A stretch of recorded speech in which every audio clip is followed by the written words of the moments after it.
Paano kung hindi ko kayanin yung hulog? Baka mawala lahat ng binayad ko.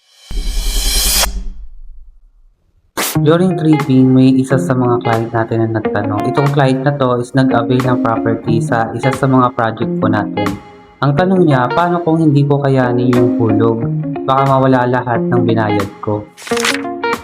Ito ay normal kapag ang property na inabid po natin is under installment or rent to own. Good news is may protection po tayo under Masada Law.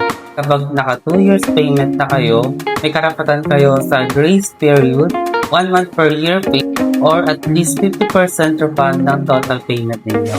Hindi basta-basta mawawala lahat ng nihulog ninyo. Pero mas importante po bago tayo mag-start, siguraduhin natin na ang monthly amortization ay pasok sa budget nyo para hindi tayo ma-pressure. Ang bahay is long-term investment. Ang goal natin is sustainable payment, hindi napipilitan.